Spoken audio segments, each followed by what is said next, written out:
It is one of the most mysterious places on Earth.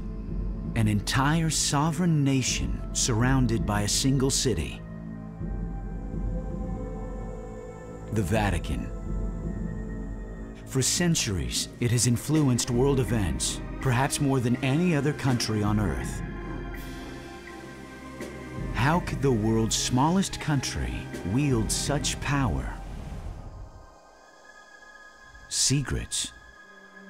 The secrets it holds behind these very walls. It's a secret place for many reasons, and one is that it gets up to things it doesn't want people to know about. This is the setting for Dan Brown's best-selling book, Angels and Demons. But are dark forces trying to destroy the church, as Dan Brown suggests? I think secret societies evolved at that time and came about through a reaction to the ominous presence of the Catholic Church. Could an ancient cult rise again to infiltrate Vatican security and assassinate a pope? Popes have undoubtedly been murdered. Could this same secret society be planning to take over world governments? The agenda of all secret societies is to rule the masses so that the masses become slaves, fodder, malleable, useful, eliminatable laboratory animals. And does this, the dollar bill, hold the secret to a new world order? We have New World Order right here on our dollar bills, and yet most people are unaware of this. One person is on a mission to uncover the answers to these very questions and more that are raised in Dan Brown's frightening book. Simon Cox, along with other noted experts, are about to tell us what's fact, what's fiction, and what has yet to be revealed.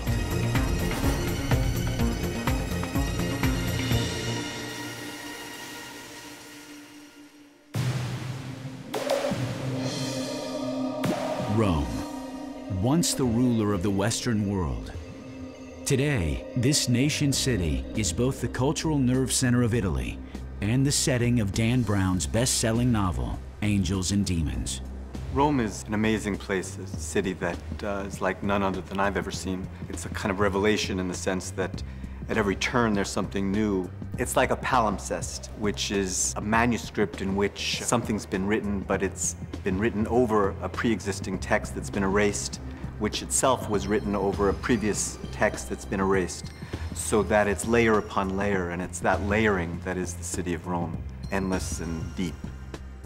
When you turn a corner, there's a modern building sitting on a Roman building, sitting on something earlier still, and at every corner, at every turn is a new discovery. But it's not only ancient buildings which lay hidden beneath Rome's streets. In the city where Caesar was murdered, where Constantine helped engineer the emerging religion of Christianity, a new and sinister society reportedly existed. The Illuminati, the Illuminated.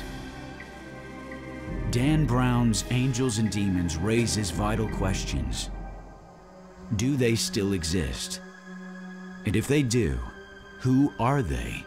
The central theme within Angels and Demons is this idea of a secret society called the Illuminati. Did they really exist? If so, what period of history? Are they still around? These are questions that are really thrown at us from the book, and Dan Brown tries to answer them by saying, yes, they're a real secret society, they still exist today, they still exert influence and pressure, just as they did through history. Historian Simon Cox has made a career of studying the past. Now he's making a career investigating the theories behind Dan Brown's mysteries.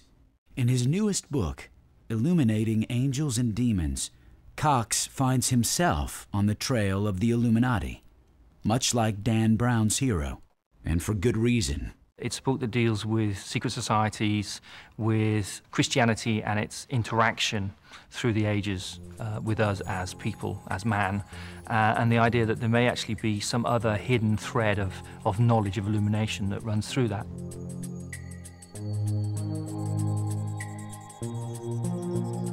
In the novel, a secret society known as the Illuminati sets out to destroy the Vatican and alter the course of world events.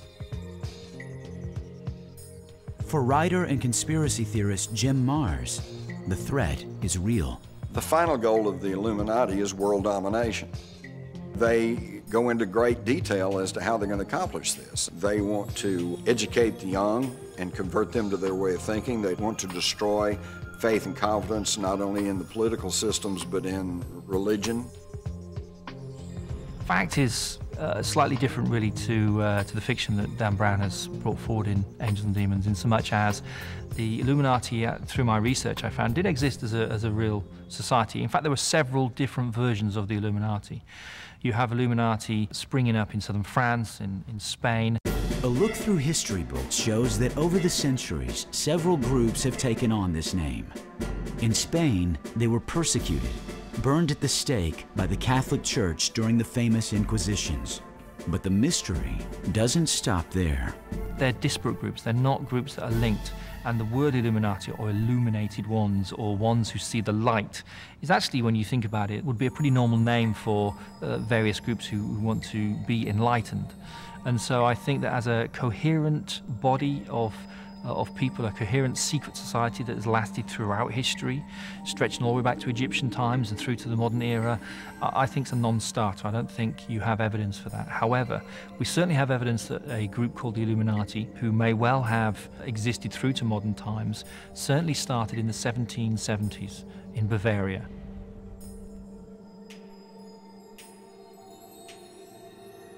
The Illuminati was a secret society supposedly formed in the spring of 1776 by Adam Weishaupt, who had been trained by the Jesuits.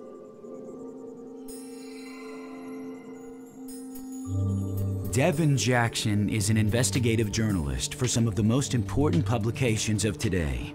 He believes the name Weishaupt is no accident. Jackson suggests that the name was fictitious, part of a secret code used throughout Europe that was the beginning of a fight by elite members of science against church-sponsored governments. Even more, Jackson believes the Illuminati may have started long before Adam Weishaupt took on the name. The question raised, however, is why would such a battle even exist? The Illuminati came into existence around the time of Galileo because of having this need to explore further and questioning things. And it was in an age of science was burgeoning and kind of busting out, literally almost, out of the confines of the Catholic Church. And so you had all these people like Galileo and up into the 18th and 19th century when exploration and this need for finding out things, how things worked in nature or in the universe, they just really had that need to find that out. I think in earlier centuries, the church probably was anti-science because they feared a conflict between their dogma and scientific knowledge. Did Dan Brown have it right? Could the Illuminati still exist? Could they be trying to destroy world governments? In his investigation, Simon Cox believes the beginning of that answer lies in the very title of Dan Brown's book. A title that may lead us directly to the Illuminati. The book Angels and Demons, I think, is titled so because what you have here in Dan Brown's estimation, I think, is the idea of the study of light and dark. And so you have this study in dualism. On the one side, we're not sure who the angels are. We're not sure whether the angels is the church or science, because this is a book about church versus science. On the other side, you have the demons. Are the demons science? Is it the church? We're unsure about this, and I think that that's the reasoning behind the title. I think it's quite a clever title to use.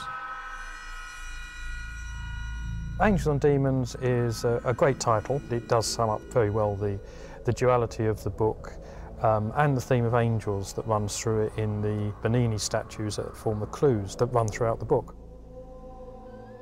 In Angels and Demons, the Illuminati gather in secret meeting places throughout ancient Rome. Each location anchors a surreptitious trail that Dan Brown calls the Path of Illumination. And each location is filled with Bernini's masterpieces, which allegedly hold clues to this subversive path, including his most famous work, The Ecstasy of Saint Teresa. Her hand allegedly points towards this path of illumination. Surprisingly, it forms a nearly perfect cross within the city of Rome. think the path of illumination that Dan Brown highlights in his book is a real, it's something that has been used throughout history, although maybe not in the context that Brown is actually bringing it forward within Angels and Demons. The idea behind neophytes, behind initiates actually walking a path, metaphorical or real, is something that we do find symbolically throughout history.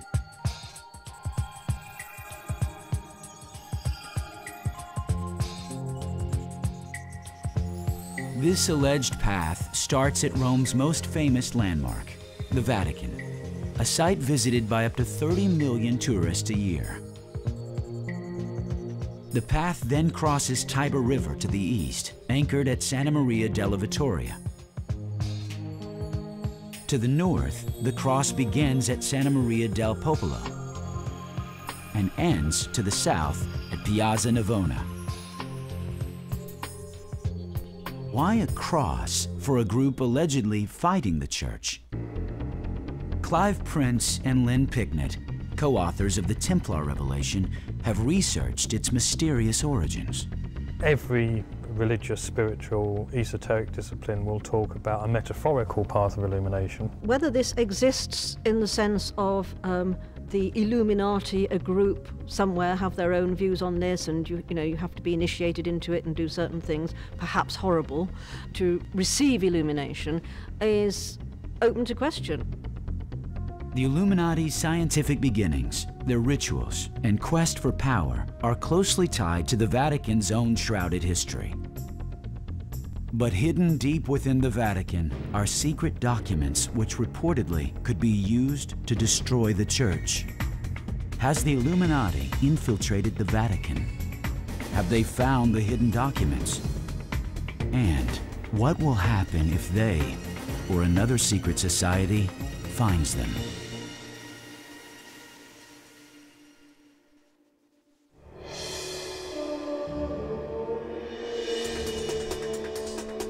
The Roman Church obviously is among the richest, most powerful institutions on the earth and has been for many centuries. And that's simply because if you go back to the time of the Middle Ages, the church commanded everything. For over 1,000 years, the Vatican influenced world events while wielding vast control over both kingdoms and royalty. They told the kings what to do, they loaned money, they ran every facet of everyone's life. And today, of course, with the democracy, freedom springing up around the world, they have lost some of that power, but they are still a very formidable institution. One example of the power of the Roman Church is that in the 1980s, they were allowed to open an embassy in Washington, D.C., which is still there today. So we recognize the Vatican as a separate nation, a separate state, and we have diplomatic relations with it, even though to many people this flies in the face of our contention that we have separation of church and state. The Vatican's location is a key part of Roman Catholic history, one that goes to the core of its faith. According to Catholic and Vatican history, the bones of St. Peter are buried underneath the cupola of St. Peter's Basilica in Vatican City, Rome. But what if the Vatican is not built over the remains of St. Peter? What if something else is buried underneath its ancient floors? This, though, is open to debate, and it is a contentious issue. Many people suggesting they're not his bones at all. Many people suggesting that they're actually the bones of an animal. Since its founding by Constantine the Great, nearly 400 years after the death of Jesus, the Vatican has been dogged by accusations of conspiracies and cover-ups, rumors which have continued for centuries. Some of those secrets could undermine the very foundation of the Church. It is information that the Church does not want to fall into enemy hands, like the Illuminati.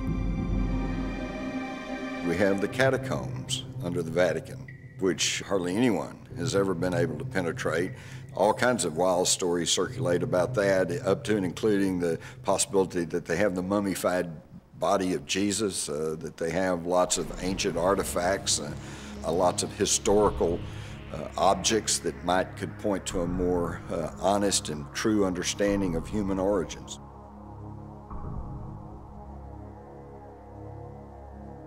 So there is that reality behind it. There is, it's a secret place. It is secret for many reasons, and one is that it gets up to things it doesn't want people to know about. The Church believes that St. Peter was given the authority by Christ to set up his church forever because St. Peter was the first person to see the risen Christ. This is a kind of article of faith of the Catholic Church. And all you have to do is read the New Testament to discover that it's wildly untrue. The first person to see the risen Christ was actually Mary Magdalene. In fact, it's not even true that Peter was the first male disciple to see the risen Jesus. The first male disciple was John the Beloved. So what's going on there then? For centuries, questions such as these could not be raised in large parts of the world without fear of persecution. It goes to the heart of the Church. Was St. Peter really the one chosen to start the Church? Is the Vatican the true resting place of his body? Early scientists were some of the first to question. With other religions growing in popularity, the Church had a lot at stake. And the Catholic Church just took this position that we have to be the one faith. We can't have anybody else believing in these other gods or polytheism or some other type of God. It's got to be the Catholic Church or nothing. The Catholic Church took this position, I think, in its first maybe 400 years of existence, that they, at that time when there were also these other faiths competing for people's souls, and so to speak, that they wanted to be the one church that would dominate over all the other faiths that were out there. Adding to the controversy is the Vatican's enormous financial wealth, and more importantly, how it was achieved.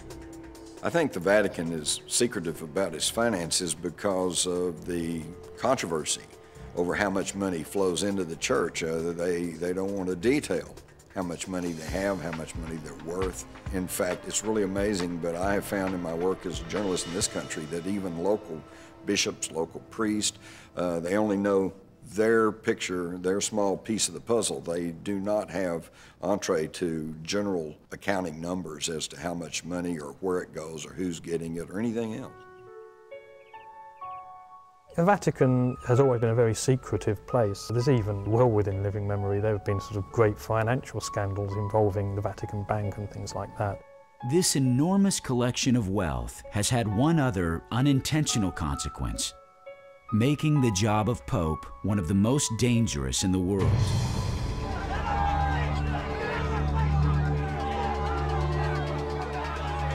While Dan Brown's Angels and Demons plot revolved around the fictional assassination of a pope, his research was well based in historical fact.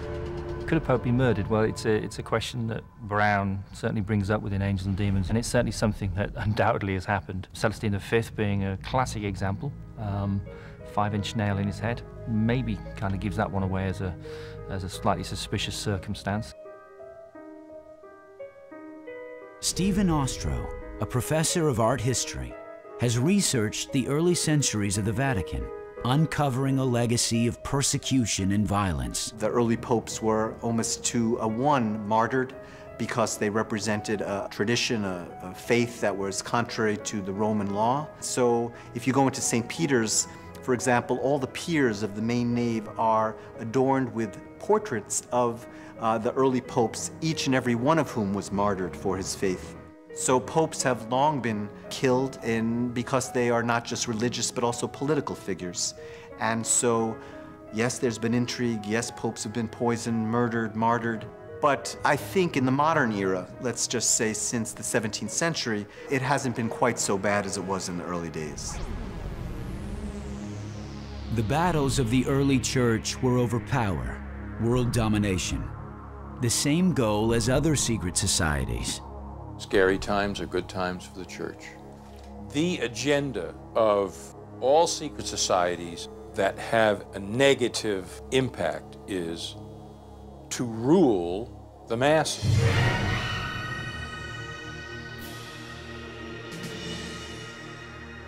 so that the masses become slaves. But it all starts with the idea of a few elite people looking down their noses at the rest of humanity. This early history of the church was violent, and like other kingdoms of its time, the church hierarchy was filled with hidden agendas by groups competing for world power. A new word developed to describe the concealed schemes of this time.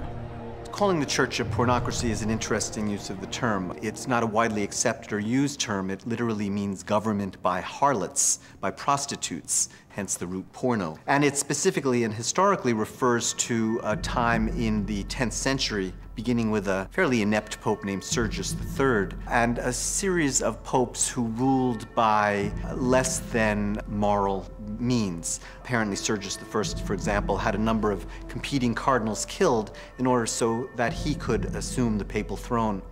The term got applied then because of these very powerful women, members of the aristocratic noble families of Rome, who kind of held the strings on the papacy and determined who would be pope at any given point, hence the term applied then. Much of this sordid history and internal secret battles is said to be sealed away in this building, 100 yards behind the Great Basilica on the Vatican grounds, the Archives. This sprawling complex is said to house the greatest collection of sacred books and folios in the world. Some have not been seen for centuries. The Vatican libraries extend for approximately 50 miles of books. The collection is enormous. I've been asked what's in the secret Vatican archives, and I must say, I don't know, because they're secret, and they have been secret for so many centuries. In Angels and Demons, Robert Langdon manages to steal a historic document from the archives that he thinks will help find the location of a kidnapped cardinal. Could such a theft be committed? Paul Williams is a theologist and one of the very few researchers ever allowed to pass through the Vatican's tight security and examine its archives. You can't enter with a jacket. You can't enter with an attaché case. You can't even carry a fountain pen. The only thing you can take with you is a graphite pencil and a notepad. When you enter the archives, a cleric will present exactly the document that you've requested. If they've agreed to give you that document, the cleric will remain with you while you study that document. There will be porters and guards behind you, so it would be absolutely impossible to take anything out of that room. Even if you were Harry Houdini, you just can't do it. Such close attention to security and restricted access raises the question, is the Vatican hiding something in its archives? What secrets can be found on its 50 miles of shelf space? There are rumoured to be some fabulous documents in there about the Second World War, about the Pope's involvement, or rather the Pope's non-involvement in the Holocaust and his failure to speak out against the Holocaust. Of course, there must be truly secret Vatican archives because the Church dozens and dozens of other Gospels, for example, that weren't included in the New Testament, that has stuff in them that would seriously undermine the Church if people knew about it. So presumably there are an awful lot of books that certainly researchers like me would give my eye teeth to see, hidden somewhere in the Vatican. One of the secrets that is reportedly held here comes right from the pages of Angels and Demons. Suppressed historical documents, including unpublished writings and research by early scientists. Those writings could include materials of Galileo and Copernicus. Both were considered enemies of the Church. Both were linked by Dan Brown to the Illuminati. When Galileo made his revelation that, hey, the Earth and the Moon and all the planets revolve around the sun, number one, this was disturbing the orthodoxy of the Roman Church, and two, they probably were afraid that this would lend a lot of support to sun worship, which is one of the oldest, most primitive religions and one that they were trying desperately to stamp out. I think it's interesting that within Angels and Demons, it's not made implicit, it's not made clear which one is the angel and which one's the demon. As Dan Brown asserts in his book, even though it's fiction, to claim that Galileo and Bernini were either part of the Illuminati or Freemasons, it's not so far-fetched, I don't think. It's certainly open to possibility. There were so many groups, secret groups at that time, it was just kind of the height of secret societies throughout Europe between the 1400s to the 1800s. There's been an age-old war between church and science. It's gone back as far as the foundation of the church itself, and I think this is something that's inevitable when you have a group, a society, like the church, like the Christian church itself, putting down tenets and dogmas and doctrines that they say are absolute, that are immovable, that are truths. And you will also have people challenging those truths. Did the Vatican's oppression of science and knowledge spur the formation of secret societies? Is the Illuminati one of them? Like most persecuted and suppressed organizations, the Illuminati probably did go underground. The Illuminati appeared late in the history of Europe. But where did they really come from? Some historians theorize that the Illuminati evolved out of a once powerful and legendary organization. One that once protected the Pope, but then was destroyed by order of the Pope. The Knights Templar, warrior priests. But were they really eliminated?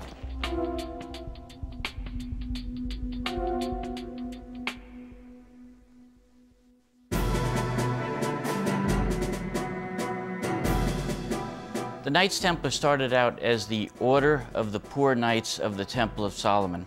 The Knights Templar were purportedly to be in possession of the Holy Grail.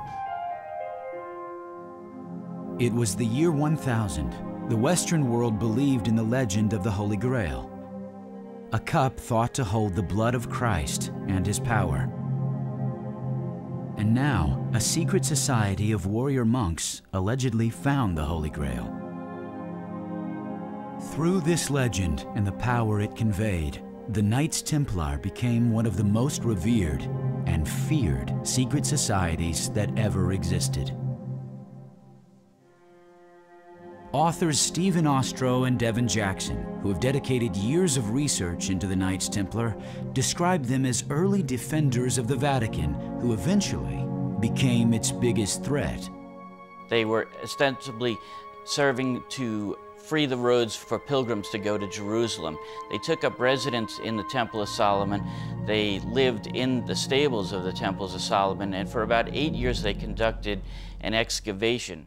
The Knights Templar were these warrior monks, and what they did was they sometimes served as the guards for the Pope, but what they largely did was that they guarded the route, the pilgrims' route and the crusaders' route on the way down to Jerusalem. There were only 9 of them for about 9 years, so I don't think they could have done that, at least not very efficiently. They quite clearly had another agenda. They did seem to be looking for something in the Holy Land. They were very into secret knowledge. Even though they took a vow of poverty, the Knights began accumulating more wealth than many rulers of the day. Land, money, shipping. The Knights began to finance monarchies as well as the Vatican. The Knights Templar eventually became kind of a Templar Incorporated. They started the first branch banking, which means you could deposit your gold and silver in England and expect to take it out when you go to Jerusalem, so you wouldn't have to carry it along the highways. So they became the biggest property owner in Europe. At the same time, they owned the biggest fleet. Their vast wealth and influence made the Templars fearless and intimidating. They bowed to no king or leader, and soon, not even the Pope. Their wealth, however, might not have been their biggest threat. Historian Lynn Picknett believes the Knights may have started a new and competing religion. Knights Templar were accused of spitting and trampling on the cross in secret ceremonies and of worshipping a bearded, severed head. And they certainly had a great reverence for John the Baptist, overtly. And what was the significance of this? We discovered that the Knights Templar, when they were in the Middle East, met a group that was known as the Church of John of the East. And it was a group called the Mandeans, who originated around Judea, Egypt, 2,000 years ago, and they were John the Baptist's followers. The Knights might have been following a cult, sometimes called Johnites. But it's what Picknett says next that might have doomed the fearless Knights. They rant and rave against Jesus, who they say was a false prophet, who was a schismatic from John's religion, and certainly it does seem, I mean, modern scholars have found out that it's very likely that Jesus was actually a follower, started off as a follower of John the Baptist. Whatever the reason, the Templars soon grew more secretive, holding surreptitious meetings in hidden locations, much like Dan Brown's path of illumination. A growing allegiance to John the Baptist, along with their wealth and power, made the Knights the greatest threat the Vatican had ever seen. The Knights Templar refused to acknowledge superiority of anybody. They were becoming amazingly arrogant. They existed for about 2 centuries as an incredibly powerful, in every sense, order. And then they met with a very kind of sudden, abrupt and rather nasty end at the beginning of the 14th century when first the King of France and then the Pope turned on them. Eventually the Templar Order became so big that they started to arouse the jealousy of the French king and also the ire of the population. They became regarded in Sir Walter Scott's term as haughty as a Templar, meaning that they just were so proud they could do anything they want, and so this aroused the people to be against them. Question's been debated ever since exactly what the motivation for closing this order down was. The standard reason that's given is that the King of France simply wanted their money. The reasons they were given at the time for them being suppressed was that they were the heretics and blasphemers. On October 12, 1307, the Knights Templar saw the end coming. Historians are convinced that they managed to spirit away their vast riches and collected treasure just ahead of the advancing armies of the King of France. These wagon trains full of treasure were brought to the harbor of La Rochelle, and from there they were loaded on 17 Templar ships, which basically disappeared from history. The next day, Friday the 13th, armies of French soldiers arrested all the Templars at every temple that they could find. And then killed them at the stake. Many were burned alive. To this day, some 700 years later, many people still fear Friday the 13th. But by 1307, when the last grand night of the Templars was burned, the purge was complete. King Philip of France now had the funds to launch his war against King Edward I of England. But was the purge successful? Historical authorities like Jim Marrs think otherwise. It wasn't very effective because the Knights Templars had plenty of warning that this was going to happen. In fact, they only rounded up a handful of them. Most of them had fled or had simply changed clothes and blended themselves into the general population. From here, the mystery deepens. What happened to the surviving Knights Templar with their immense treasure and contempt for the Church? Did their descendants become the Illuminati?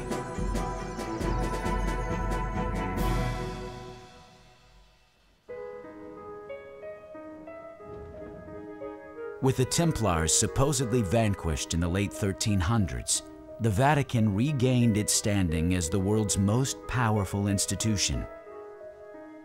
But over time, a more formidable threat to the Vatican came into being: science. Dan Brown's Illuminati are a society of essentially scientists, is the word he uses. It wasn't a word that was used at that time. That was formed in the 1500s so that they could pursue their work and share their work in secret because of the Church's attitude to the work they were doing. Betty Ann Brown, an art history professor, feels that early scientists, astronomers, and even artists were the first to challenge the Vatican's view on man and nature. The Church has functioned to explain the meaning of existence in a particular way. And science's explanation has often conflicted with the Church's. Certainly, that was the reason that Galileo was a threat to the Church, because if he suggests that the Earth is not the center of the universe, that the Earth revolves around the sun, he's challenging the Catholic tenet that the Earth was central. There were supporters of Galileo within the Church who disagreed with the view that if he was right, it proved these passages of the Bible to be wrong, you know, on theological grounds. So yes, there were those who backed him, but obviously it's the Pope's word that goes at any given time. The Renaissance became a dangerous time to be a scientist. Many paid with their lives, including Giordano Bruno, a brilliant scientist and a follower of Copernicus. He was imprisoned in the very same church as was Dan Brown's heroine, Castel di Sant'Angelo.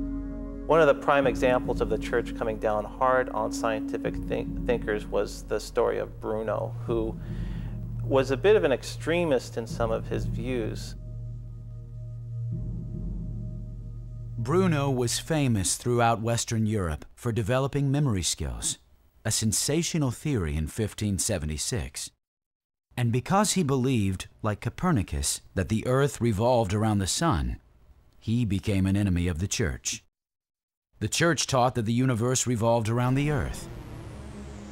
And so the Church arrested him and imprisoned him for almost 8 years, I believe, and tried to convince him to recant his teachings, and he refused, and in the year 1600 he was burned at the stake. Galileo could have faced the same fate. Like Bruno, he too was put on trial, twice, for his scientific studies. These trials were a central part of angels and demons' plot. The story of Galileo is very often misunderstood. There are two trials regarding Galileo. One occurred in 1616, in which he was taken before church officials because he upheld the Copernican theory at that time, that the Earth revolved around the sun and that the Earth was not the center of the universe. At that time, during his first trial, he was brought there by the scientists from Italy.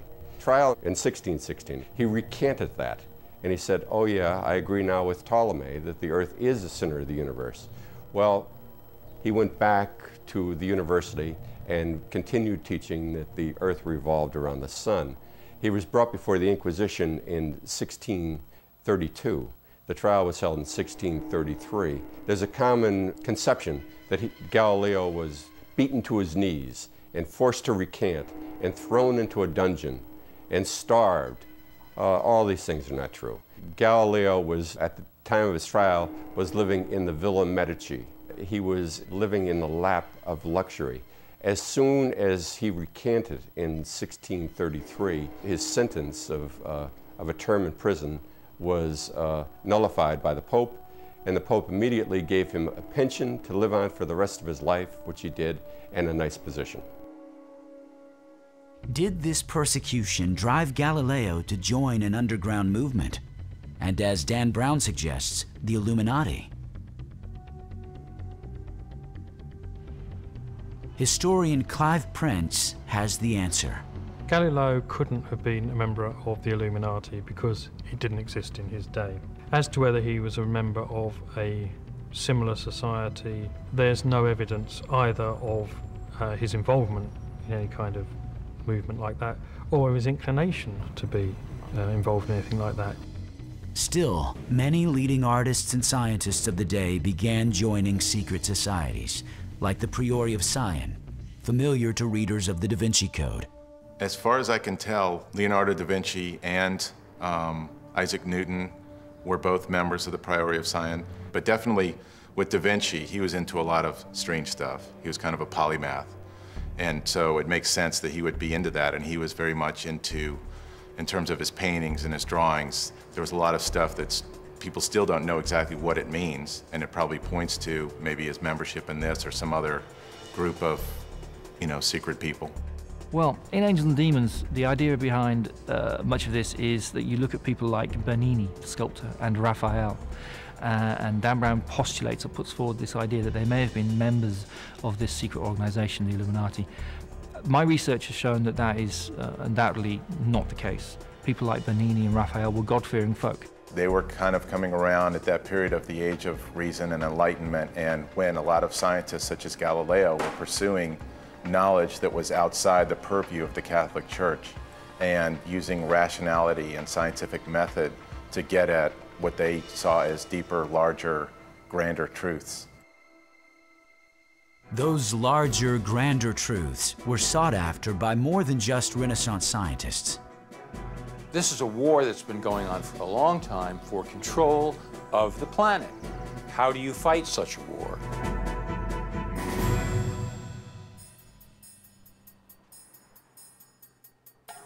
Rome is today, and has been for centuries, the seat of the Catholic Church, which means the fundamental center of the Christian faith. It is a mixture of many other sources from Egypt, from Africa, and from all over the planet. Symbols from other ancient lands cover the city of Rome. It's one reason Dan Brown set Angels and Demons there. Another is its massive treasure of artwork.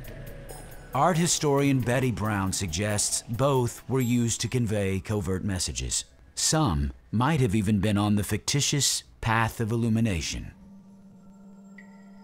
Bernini, as the Illuminati artist, used Egyptian motifs so much in his work, and that's because there was, at the time that he was working, very much a vogue for things Egyptian, for Egyptian symbols. Since he chose Bernini as the central character in Rome, it's particularly good.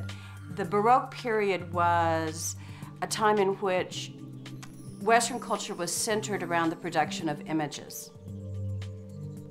Rome was the picture-making center of the entire civilization. Bernini was a superstar on that stage. Superstar might be an understatement. Bernini was one of the most famous artists of all time. Working in the 1600s, he designed the famous columns in St. Peter's Square and the 140 intimidating saints that stare down from them. Bernini as an artist may well have actually embedded within much of his artwork certain symbols and ideas that the church would have seen as kind of in opposition to their standpoint at the time. But I think that just like Raphael, Bernini's markers or symbols themselves, we're really just talking about these new scientific ideas, the ideas of Copernicus and Galileo, and incorporating them within the artwork. The Church of Santa Maria del Popolo is a site, like many churches in Rome, that has a deep history. It's an important place for the Illuminati, if the Illuminati master is going to be Bernini, because it has two major Bernini sculptures. It has a Bernini sculpture of Daniel and a pairing of an angel and Habakkuk. And the angel has come to Habakkuk to tell him to rescue or help Daniel. And the angel is pointing in one direction. Habakkuk, resisting for a moment, is pointing in another direction. And Dan Brown uses the angel and Habakkuk sculpture to suggest that the angel is pointing in the direction of the next clue. So that's a first major step on his fictional path of the Illuminati.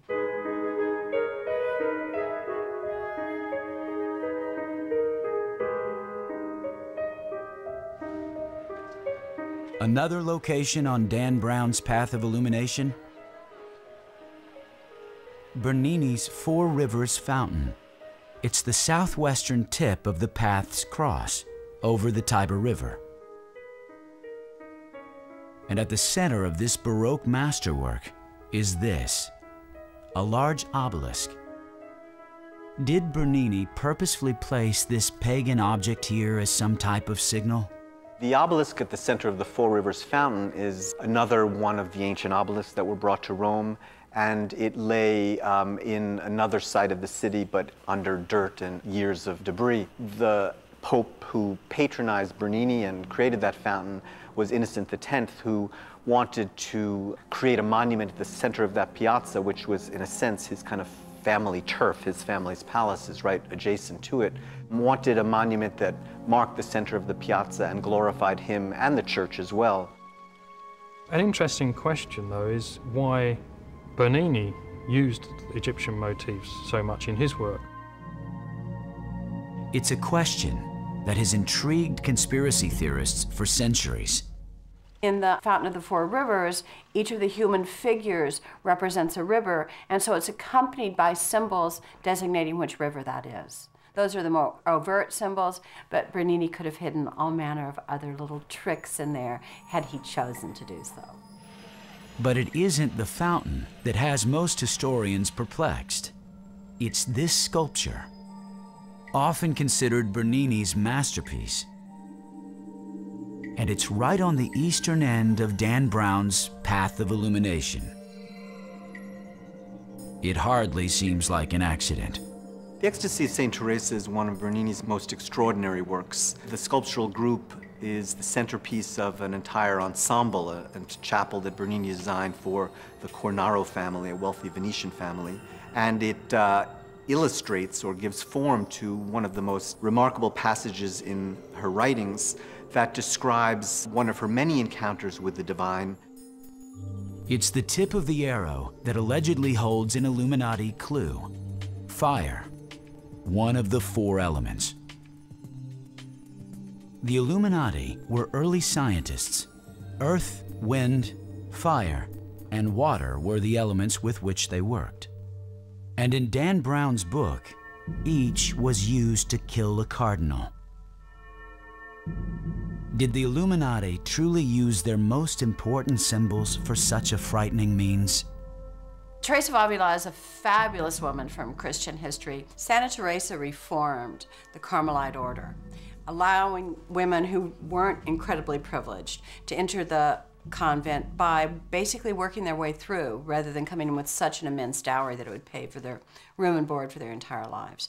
She traveled all over Spain founding the convents, and during her life had several visionary experiences. St. Teresa of Avila was in many ways the poster child of the Catholic Reformation, and her experience, her ecstasy, there was this new emphasis on having an emotional experience of piety, an emotional experience of God and of Jesus.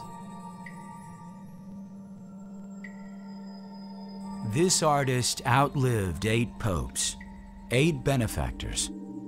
This allowed Bernini to create much of the most valued artwork throughout the Vatican, including the famous St. Peter's Square.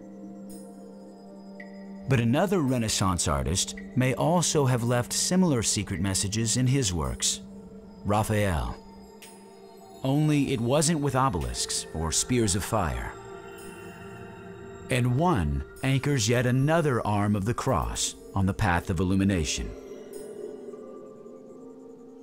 Well, the pyramids in the Chigi Chapel are fairly unique in terms of Renaissance tomb imagery and form. They were actually designed by Raphael, who was the architect and designer of the chapel in the 16th century, the early 16th century. And they were very much meant to evoke the grandeur of ancient Rome and earlier civilizations still. When Raphael designed those tombs, he was very much thinking about the symbolic meaning of the pyramid, going back to Egyptian and ancient Roman culture. And in its form, it embodied kind of perfection on the one hand, and on the other, the idea of salvation and eternity. Dan Brown appropriated this site for the Illuminati as yet another clue: the element of earth. Does this make Raphael a conspirator? I think it's highly possible that any of these incredible creative geniuses could have been a member of a secret society. Certainly could have been true for Raphael, certainly could have been true for Bernini. And I think that Bernini and Raphael and many of the artists at the time would have been seen in modern terms as reformers. They still relied fundamentally upon the church. They were still God-fearing folk. They would have seen these ideas, the very idea of a secret society, as anathema, but they were reformers and they wanted to bring forward some of these new scientific ideas. And I think that's what Dan Brown is really getting at with a lot of his work within Angels and Demons. While Bernini and Raphael lived long before the Illuminati were known, other symbols on the path of illumination may have true connections to secret societies. Symbolically, Egypt is the source for the Illuminati symbols that are so significant in the mystery of angels and demons. Angels and Demons starts with Robert Langdon, the main character, dreaming of Egypt. I think this is Dan Brown using this device within the novel to draw us into the idea that Egypt and Egyptian symbolism is going to play a very important part in this book. In both Rome and Vatican City, numerous Egyptian obelisks like these sit in open display. Their origins are pagan, yet here they are in one of the most religious sites on Earth. The reason they are here goes back to the very beginning of modern Christianity. The obelisks within Rome seem odd on the surface. You walk around Rome, you see obelisks. There are actually 13 obelisks within Rome. These obelisks account for more obelisks than are actually standing within Egypt. In Angels and Demons, the obelisks also help to form the path of illumination that Robert Langdon uncovers. Professor Eric Johnson is a religious history scholar at UCLA. He suggests there's a reason that Egyptian mysticism was very influential in Christian-dominated Europe, and why such symbols would have been used by secret societies. There is a fascination with Egyptian culture, or at least Egyptian philosophy, during the Renaissance. Renaissance humanists thought that the Egyptians were the source of very, very ancient wisdom that had been lost. And so there was this attempt to recover this ancient knowledge and ancient wisdom. I think the obelisk in St. Peter's Square weighs about 180,000 tons. And so they had to construct massive casings in order to house it, to put it on a kind of causeway and move it, even if it was just several hundred meters. It was a colossal undertaking, thousands of men, horses, and you name it, in order to achieve the moving. It is at the foot of this obelisk where one of Dan Brown's most gruesome murders takes place. The final clue is left by Bernini, who created this square in 1656 to hold 300,000, a staggering number for its day, and a testament to the power of the church. It is this elliptical relief laid in the center of the square by the obelisk, the West Ponente, wind. This stands in St. Peter's Square. It's on one side of the grand obelisk there in the square, the West Ponente, and it really just represents the idea of the wind blowing from the west wind.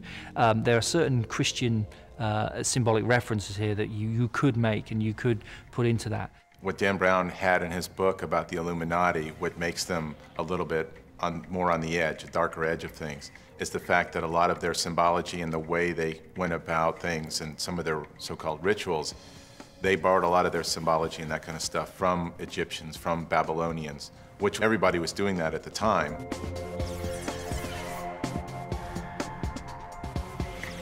I would probably catch some flack for saying this, but it's quite obvious to any student of the Bible that the Bible, of course, on which Christianity is based, is actually a hodgepodge of ancient oral traditions, old stories. I give you one classic example is the story of Noah and the ark and taking in the animals. This is a story that dates back to the Sumerian tablets that predate the Bible by probably at least 4,000 years. And in the Sumerian tablets, we have the exact same story. The church appropriated many symbols. There are some scholars who believe that the Christian cross symbol is actually an appropriation of the Egyptian Ankh symbol, which, as you know, is like a cross but with a rounded top. But it was worn as crosses are worn today. The image of Christ as Good Shepherd, the young boy holding the sheep, that's an appropriated symbol as well from ancient times. Egyptian religion and what we know as modern-day Christianity only fundamentally differ in a few points, really. Egyptian religion was a religion of symbolism. Christianity, you could argue, is a religion of symbolism too. We have the symbol of the cross, for instance, which is probably the best-known symbol that we have in the world today. Experts suggest that one major difference separates Christianity from Egyptian religion. the belief in dualism, especially good and evil. This theme runs throughout Angels and Demons. It also accurately describes the epic battle between the church and science, between the Illuminati and organized religion. The Egyptians really didn't see things in forms of black and white. They didn't see things as a yin and yang type of scenario. It was shades of grey. You had to have one to have the other. Order and chaos, they must sit side by side. Horus and Seth, these two characters from the Egyptian pantheon of gods, must be together in order to give us completeness in the world. But the Christian idea is that you have the good God and you have the devil, and that, you know, one is ultimately totally good and one is totally bad. Well, even Set, the ancient Egyptian god, wasn't totally bad. He had his place in the pantheon of gods and the place in the welfare of men, even, representing that part of men and women and representing the balance. The Egyptians were very big on balance, whereas Christianity isn't. In Christian elements of religion, you really do have a definite black and white, and it's used in a very different sense to this idea of balance. You have heaven and hell, you have God and the devil, and it's a case of you must take your choice. You must pick, are you with us or against us? And it's this element to Christianity that really is one of the most fundamental differences to the earlier Egyptian religious iconography. So this is another way in which Rome transformed itself into a sacred center for the entire empire, and so all the gods that were venerated in the empire were venerated in that temple. Later on, after Christianity becomes legalized and then later becomes the official religion of the Roman Empire, it was normal for a lot of these old pagan temples to be reconverted to become Christian.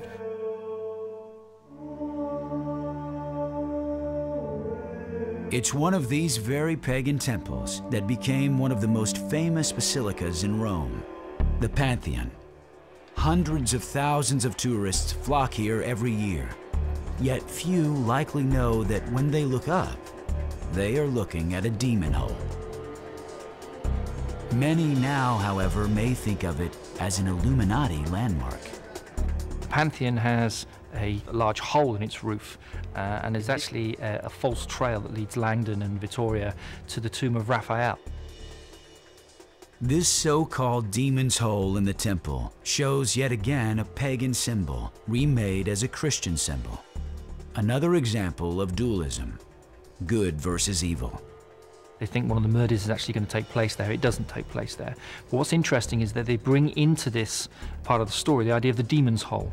And this demon hole they equate with the roof of the Pantheon.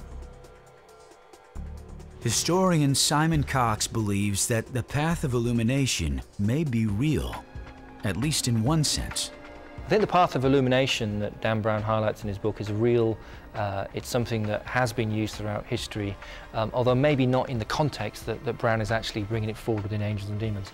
The idea behind neophytes, behind initiates actually walking a path, metaphorical or real, is something that we do find symbolically throughout history. As the Vatican continued to rule, evidence suggests that the Illuminati stayed underground for centuries. Their goal of achieving enlightenment through science would slowly take a dark turn. A grand conspiracy was planned, a plan for world domination.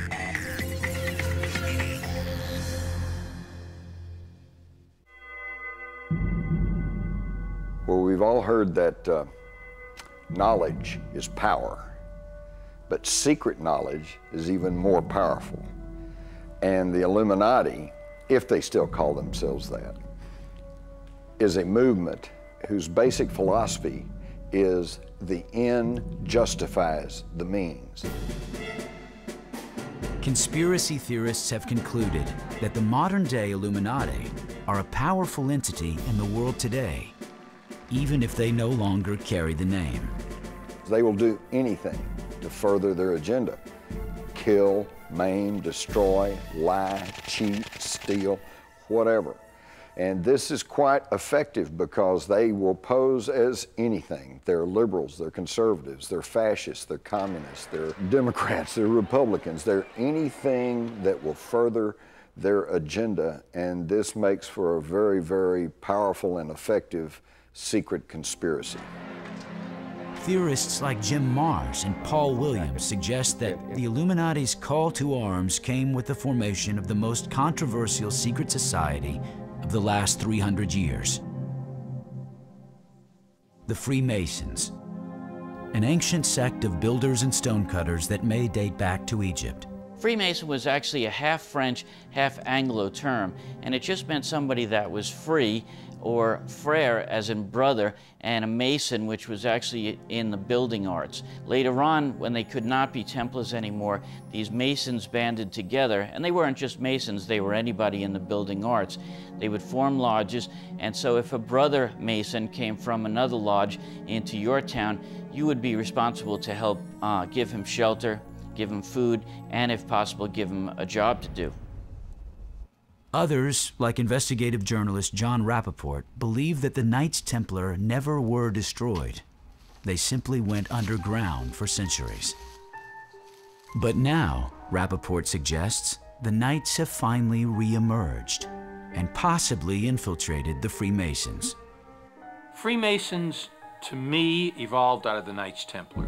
Knights Templar were partially destroyed by edict of the Pope and the King of France, fled the scene, reformed themselves as a kind of secret society called the Masons, put their Templar past behind them publicly so that no one hopefully would discover that this was a reformulation.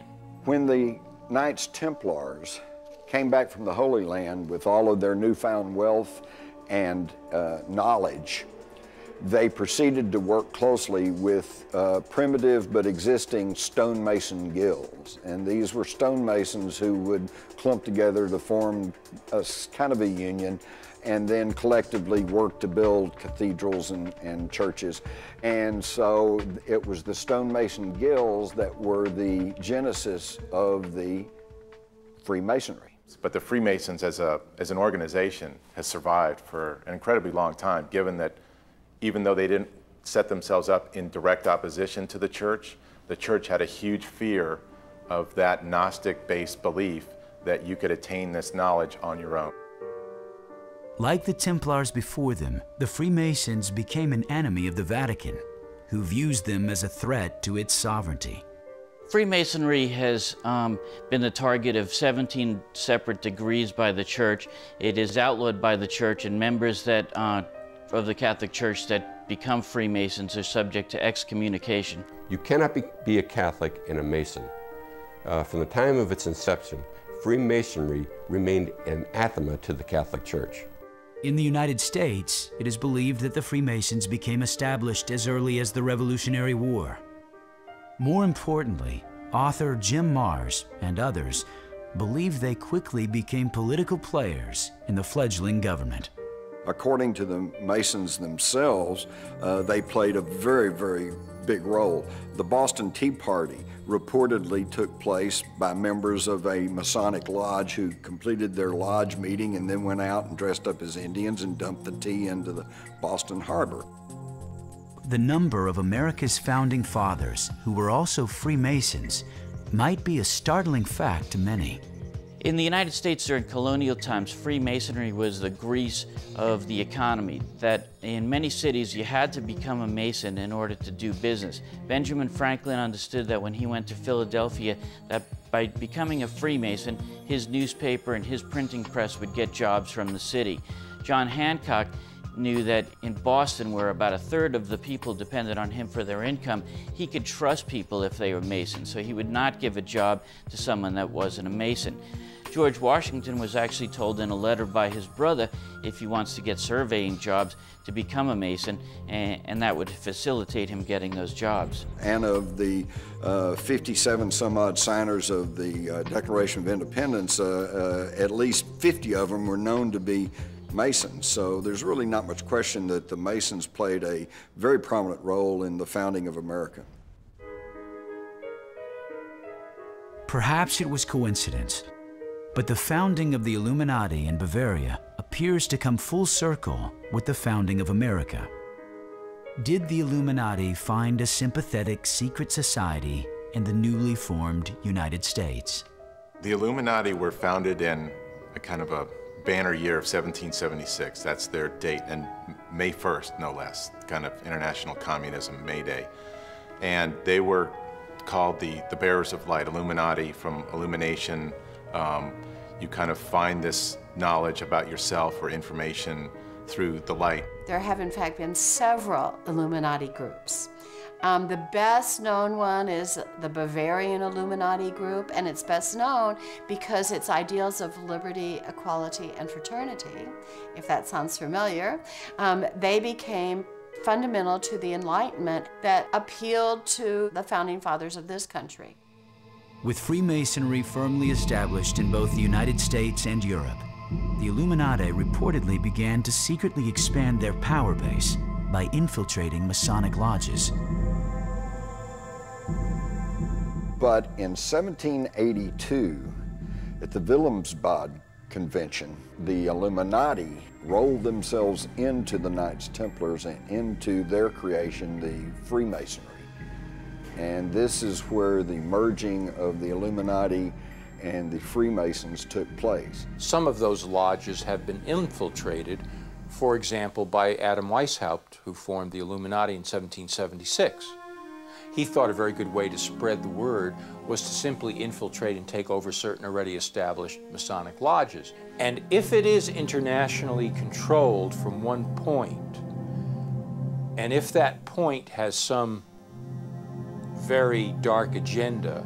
Even founding father George Washington, a Freemason, openly feared the Illuminati's infiltration. Interestingly, George Washington said that he believed in the Illuminati conspiracy, he said, but it's nothing to do with Freemasonry. Although he distanced Freemasonry from it, he himself actually believed in this Illuminati conspiracy. A small group of people would have to run paradise to make sure that it is maintained. The idea was, we'll present this concept of the abolition of private property. That will be our front. There's a lot of people that would love that as a dream because they feel that that would create true equality. But these utopian ideals masked a drive for complete control of world events. Could that drive lead them to take over the United States?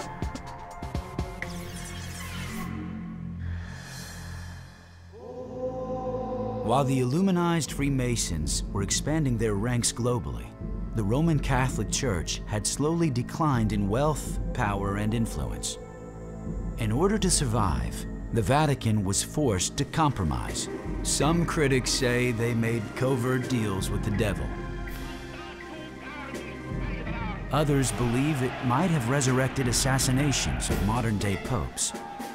Well, first with the Lateran Treaty of Mussolini, and then to a reported secret concord between Hitler and the Vatican. There were accommodations made prior to World War II between the fascists and the church.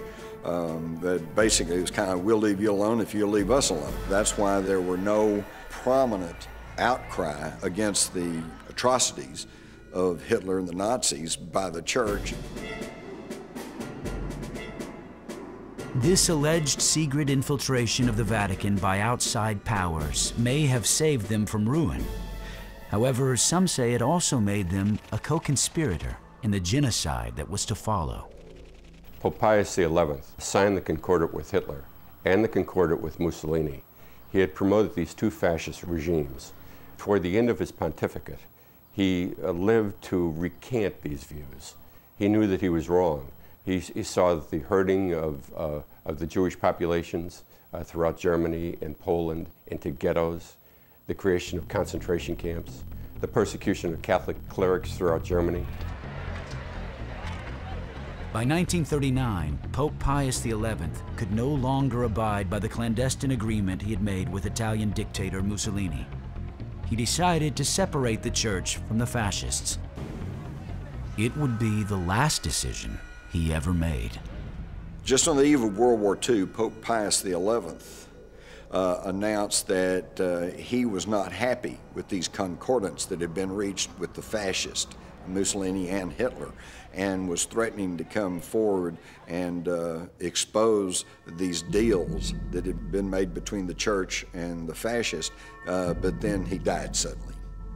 The sudden death of Pius XI killed the plan to break the Vatican's alliance with the fascists. Just like popes being murdered and martyred in the Middle Ages, once again, the job of being pope had become deadly. Scholars today still raise disturbing questions about the Pope's death. As soon as he died, the papal chamber was entered by two people, just two. One was Cardinal Pacelli, who later became Pope Pius XII, who was the engineer of the Concordat with Hitler. The second was the Vatican physician. Cardinal Pacelli and the Vatican physician immediately ordered Pius XI's body to be embalmed.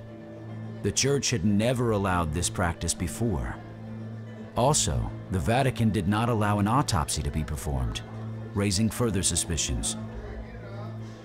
Pius XI's death remains a mystery to this day. There is reason to believe that Italian fascists poisoned him.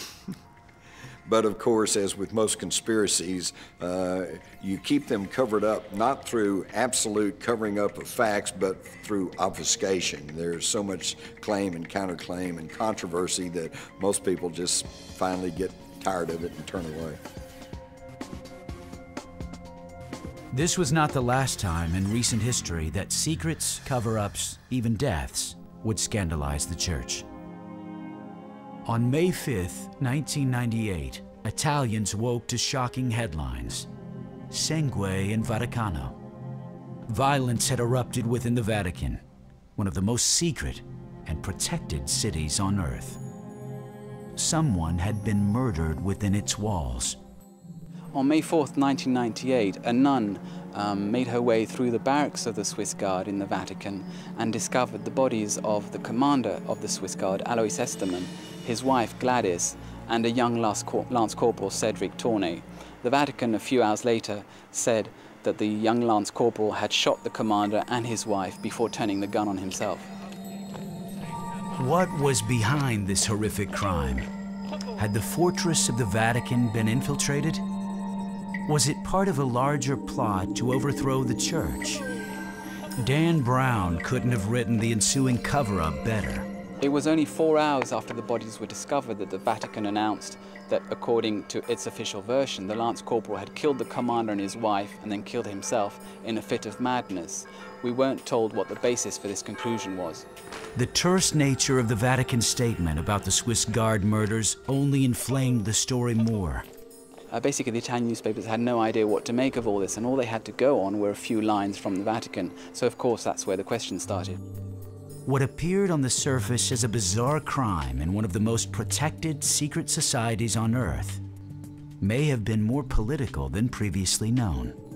Now, Cedric Tournay was made out to be a madman, an alcoholic, a drug addict by the Vatican, but the truth is that he was actually quite a typical Swiss Guard. He was dedicated to the Pope, he swore to sacrifice his life if necessary for the Pope, and he wanted to act as a bodyguard for the Pope. And all these expectations that he harbored in him were, of course, turned out to be illusions. But in another twist, investigative journalist Devin Jackson finds a possible link between the Swiss Guard, this elite army sworn to protect the Pope and Church, and a secret society from the past, the Knights Templar. The very knights who once guarded the Pope were destroyed by the Pope. Did this investigation expose the resurgence of this secret society? It's a case that never has been solved. And like their predecessors, the Knights Templar, the Swiss Guard are tightly keeping their secrets. Despite the huge pressure for a public investigation and the public wanting to find out more about the cause of the murders, the Vatican battened down its hatches completely. It refused an offer of help from the Italian Interior Ministry. It refused offers of help from other Italian crime experts. The morning following the murders, all the Swiss Guards were gathered together by the chaplain, and they were made to swear silence on the affair, on anything they knew about the protagonists involved. While the murders cast a more scrutinizing light on the Swiss Guards, their undying dedication to the Pope is beyond dispute. In many ways, they are just as secretive as the Vatican. The Swiss Guard is a secretive institution like any department inside the Vatican.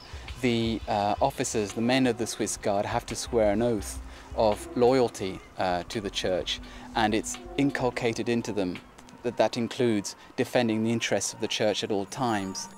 Though Dan Brown depicts the Swiss Guards as a sophisticated private army in Angels and Demons, experts tell a different story. It's fair to characterize the Swiss Guard as a tourist attraction, a paper tiger, rather than a crack fighting force. Because of their tangible connection with the Vatican, some even suspect that papal foes, like Knights Templar, infiltrated the Swiss Guards centuries ago. When the Knights Templars took off their tunics and rolled themselves into the general population, it stands to reason that they would insinuate themselves into positions of power, to include the Swiss Guards around the Vatican, to include the secret societies. They probably infiltrated many walks of life. The Vatican has always been rumored to have a secret service, but it's not an intelligence system as we know it in other Western countries. It's basically a network of information, a prodigious network of information, because it's based on priests in Italy, but of course all over the world, and all sorts of religious institutions who bring in a flow of information to the Vatican. But there are some blind spots, and one of them is terrorism, and that's why the Vatican have to rely on information from people like the CIA, the French Secret Service, or even the Italian Secret Service.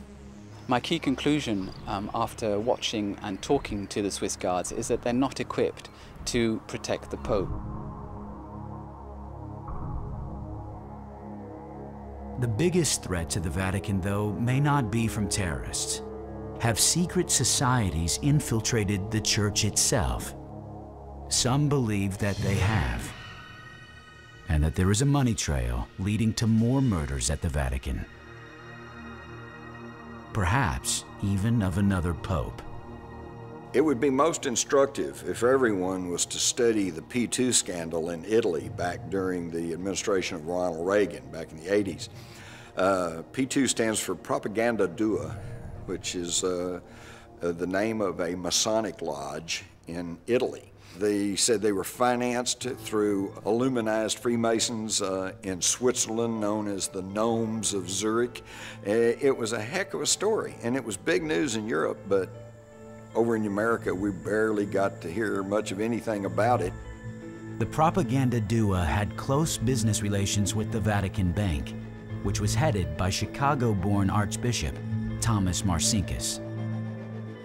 Eventually, several high-ranking cardinals and bishops became members of the Masonic-led P2.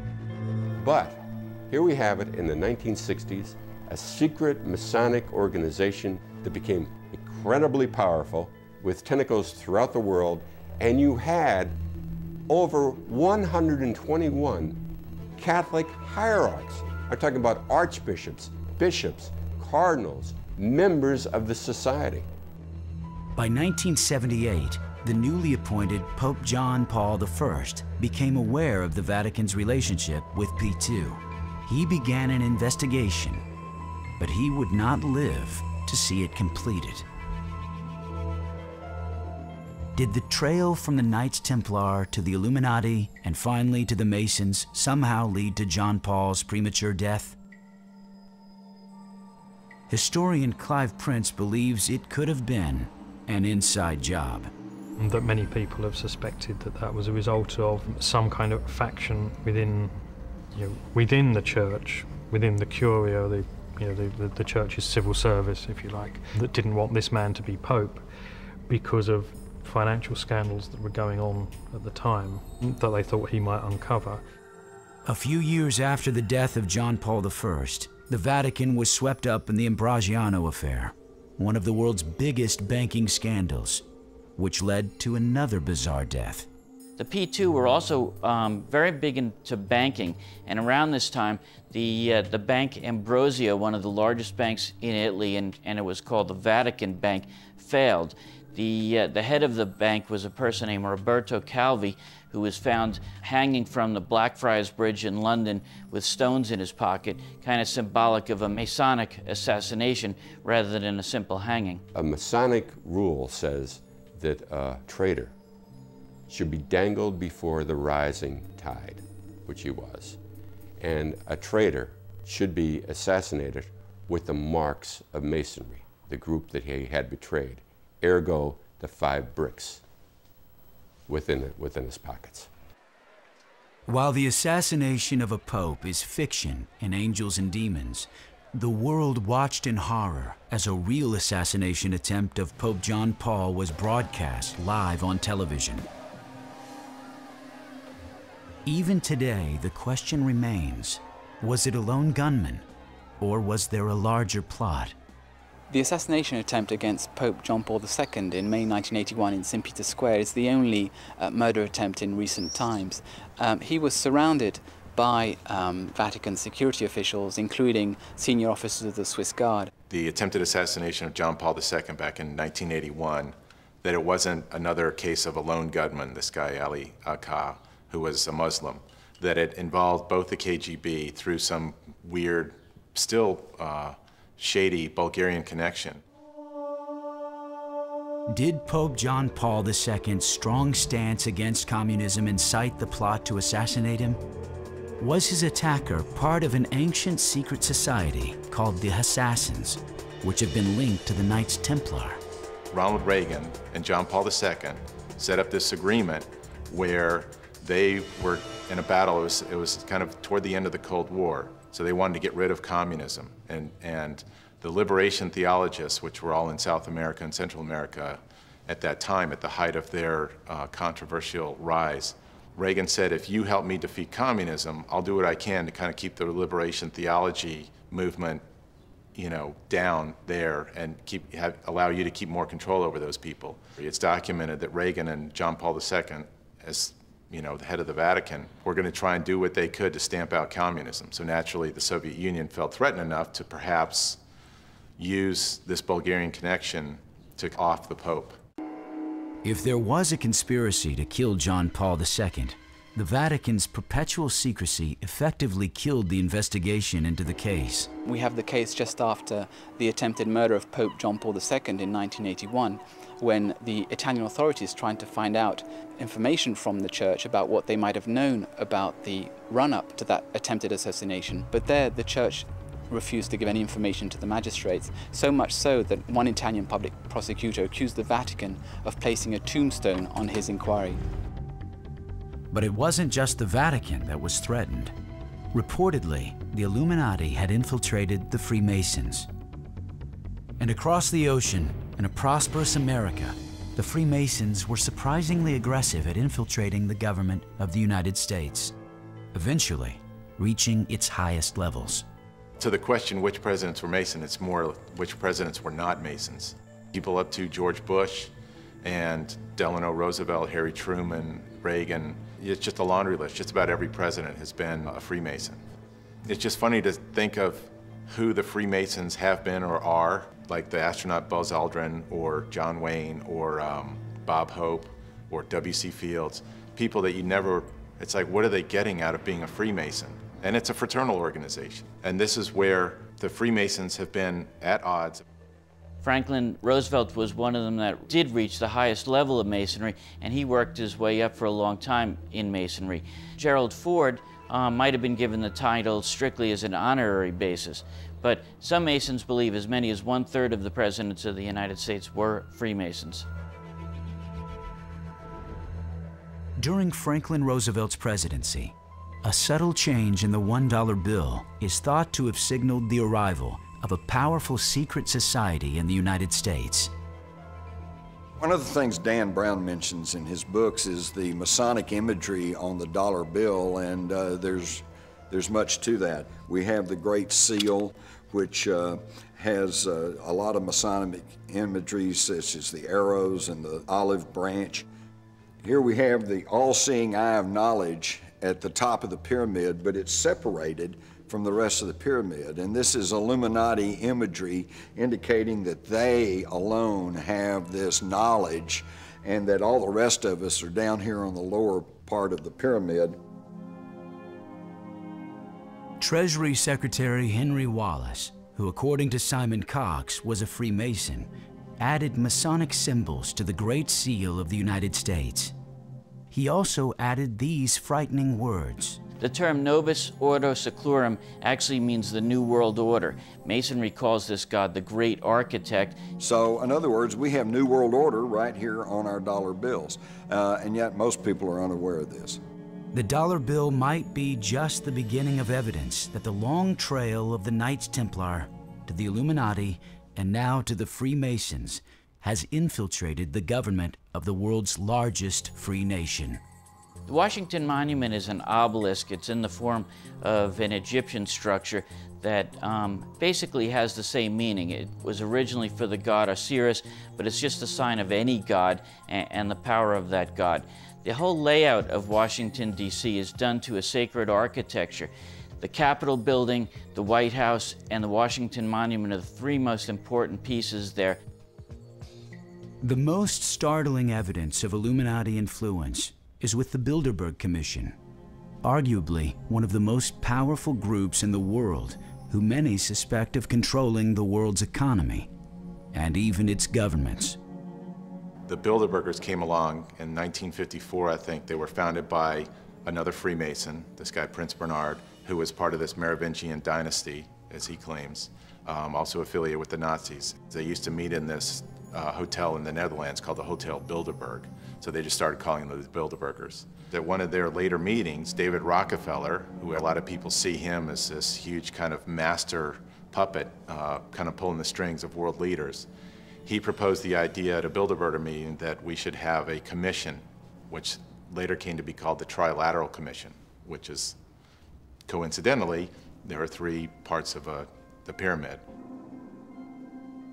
The purpose of the Bilderberg Group was a united Europe. Started with a common market. You now have the European Union that is desperately trying to get its member nations to ratify a constitution that will mean that the already top-heavy governments of these individual countries in Europe will now be run by a super top-heavy organization called the European Union. Bureaucrats will run all of Europe. There will be no borders, the rule of the few over the many. There's a great deal of secrecy, especially with the Bilderbergers. There's a great deal of privacy of what goes on within the Council on Foreign Relations and the Trilateral Commission. And the fact that they want to try and shape the world as they see it, that's what is best for the world, and we know how to do that. That's what leads to lumping them in with the New World Order, the pyramid, the eye in the pyramid, lumping them in with Masonic traditions. The Vatican is saved at the end of Angels and Demons. But does the fight between science and the church continue today? I've been asked in the struggle between the Illuminati and the church, who's winning? And it's hard to say because this is a sub rosa conflict. You don't read about it in your newspapers or your news magazines, and you don't see it on television. But stepping back and taking the long view, I think you find that the influence of the church is waning, and there is growing chaos in the political field and growing control in the corporate field. So I would have to say the Illuminati seem to be ahead at this point. They've always fought against science, and even though it's 400, 500 years late, they finally just got around to absolving Galileo of claiming that the sun was the center of the universe. They would still kill Galileo today or chain him up. They would still burn Giordano Bruno at the stake as they did if they could get away with it. They just know they can't get away with it. They have to do this by other means. That is the hope. That is the plan. That is the strategy, to support situations in which chaos will reign. Does the Illuminati still wield power in secret societies? Are they still fighting for a new world order? This is a war that's been going on for a long time for control of the planet. How do you fight such a war? And in the end, who will win?